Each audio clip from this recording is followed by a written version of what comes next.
আসসালামু আলাইকুম ব্যারিস্টার হাসান। ওয়ালাইকুম সালাম। জি, আমরা জানতে পেরেছি যে লেগাসি বেনিফিটটাকে ইউনিভার্সাল ক্রেডিটে সুইচ করার জন্য ডেডলাইনটা আগে ছিল মার্চ 2026, কিন্তু ওটা এখন ইনক্রিজ করে সামার পর্যন্ত নিয়ে যাওয়া হয়েছে। এই ব্যাপারে আপনার কি আপডেট আছে? এ ব্যাপারে যে আপডেটটি আছে যে লেগাসি যে বেনিফিট এটা সুইচ করার জন্য কিন্তু দীর্ঘদিন ধরে কিন্তু এই প্রসেসটা চলছিল এবং এটাকে একটা বেনিফিটে আনার যে প্রসেস সেটার ডেডলাইন ছিল হচ্ছে মার্চ 2026। যে লেগাসি যে 6টা বেনিফিট এটা একটা বেনিফিটে আনা হয়েছে এবং পর্যায়ক্রমে কিন্তু অসংখ্য ক্লেমেন্ট যারা তারা কিন্তু অলরেডি সুইচ করে ফেলেছে, এখনও কিন্তু অনেকেই সুইচ করে নাই। তো প্রথমে আপনাদের বলি যে লিগ্যাসি বেনিফিট বলতে কী বোঝায়। লিগ্যাসি বেনিফিট বলতে বোঝায় working tax credit, child tax credit, income based job seeker allowance, income related employment and support allowance, income support and housing benefit. এটা মূলত যারা ওয়ার্কিং এজ হাউস হোল্ড আছে তাদের জন্য এই 6টি বেনিফিট দেওয়া হতো, যেটাকে লিগ্যাসি বেনিফিট বলা হতো। এবং আমি বলেছি যে লিগ্যাসি বেনিফিটগুলো তো বন্ধ হয়ে গেছে অনেকগুলোই, এখনও হয়তো দু একটা আছে এবং এগুলো এই মার্চে পুরোপুরি বন্ধ হয়ে যাওয়ার কথা ছিল এবং সেটাকে এক্সটেন্ডেড করা হয়েছে যে যারা লিগ্যাসি বেনিফিটে আছে তারা সামারের ভিতরেও তারা ইচ্ছে করলে সুইচ করতে পারবে। তো এই যে প্রসেস যেটা লিগ্যাসি বেনিফিট থেকে এই যে ইউনিভার্সাল ক্রেডিটে সুইচ করার, সেক্ষেত্রে যেটা ডিডাব্লিউপি করে থাকে তারা একটা নোটিশ পাঠায়, মাইগ্রেশন নোটিশ। সেই নোটিশে তাদেরকে 2 মাসের সময় দেওয়া হয় এবং সেই 2 মাসের ভিতরে তাদেরকে মূলত তাদের যে লিগ্যাসি বেনিফিট থেকে ইউনিভার্সাল ক্রেডিটে সুইচ করতে হয় এবং তারা যদি এর ভিতরে সুইচ না করে সেক্ষেত্রে কিন্তু তাদের বেনিফিটগুলো কিন্তু বন্ধ হয়ে যায়।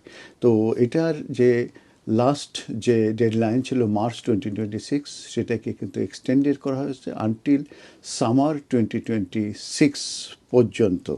তো ডিডাব্লিউপি তারা বলতে চাচ্ছে যে তাদের এটা একটি পার্ট যে অনগোয়িং যে কমিটমেন্ট টু সাপোর্ট এবং সেফগার্ড করা তাদের যে মোস্ট ভালনারেবল যে কাস্টমার আছে তাদের জন্যে, যারা বিশেষ করে এমপ্লয়মেন্ট এবং সাপোর্ট অ্যালাউন্স এবং হাউজিং বেনিফিট যারা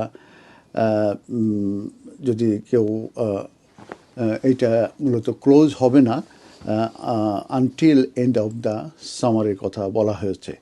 এবং ম্যানেজ মাইগ্রেশন তারা বলেছে যে এই প্রসেসটা মূলত হেল্প করছে প্রায় 1.9 মিলিয়ন পিপুলকে, ইনক্লুডিং 135,000 ইনকাম সাপোর্ট এবং income related job seeker allowance ক্লেমেন্টদেরকে সুইচ করার জন্য টু ইউনিভার্সাল ক্রেডিট এবং তাদের যে ডিপেন্ডেন্ট টু দ্য ইউনিভার্সাল ক্রেডিটে, এটা এই ডিডাব্লিউপি ডিপার্টমেন্ট কিন্তু তারা বলেছে। তো একটি রিপোর্ট 2024-এ দেখা যায় যে পাবলিক অ্যাকাউন্টস যে কমিটি আছে তারা ওয়ার্ন করেছিল যে কেউ যদি ফেলিওর হয় এই process of moving people to universal from legacy, কেউ যদি ইউনিভার্সাল থেকে যদি লিগ্যাসি থেকে যদি ইউনিভার্সালে মুভ করতে যদি তারা ফেলিওর হয়ে থাকে, সেক্ষেত্রে তাদের যে বেনিফিট আছে এটা কিন্তু লিড করতে পারে রিয়েল ওয়ার্ল্ড মেজারি ফর 1000, তার মানে এটা কিন্তু বন্ধ হয়ে যাবে এবং তারা একটা মেজারির ভিতরে তারা যেতে পারে। এবং আরেকটা রিপোর্টে দেখাচ্ছে ডিডাব্লিউপি এবং পেনশন তারা এক্সপেক্টেড করছে যে অ্যারাউন্ড 4% অফ দ্য ক্লেমেন্টস তারা হয়তো বা এই ওল্ডার বেনিফিট থেকে যে নতুন বেনিফিটে সুইচ করা এই প্রসেসে মূলত তারা নাও যেতে পারে।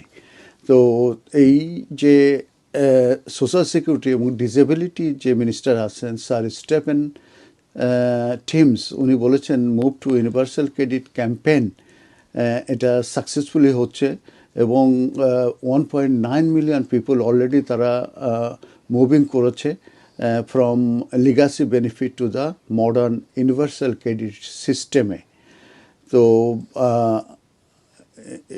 এছাড়াও দেখা যাচ্ছে যে আরেকটি ফিগারে যেটা বলেছে সেটা হচ্ছে যে ফেব্রুয়ারিতে সেটা যে total number of universal credit Clement যারা ব্রিটেনে তাদের সংখ্যা হচ্ছে 8.34 মিলিয়ন ইন ডিসেম্বর 2025-এ এবং যেটা almost million from 7.36 million 12 months earlier. তো social security and disability minister Stephen Timms উনি বলছেন যে our universal credit campaign successfully move হচ্ছে, এবং 1.9 মিলিয়ন পিপুল তারা from legacy benefit to the modern universal ক্রেডিটে তারা সুইচ ওভার করেছে।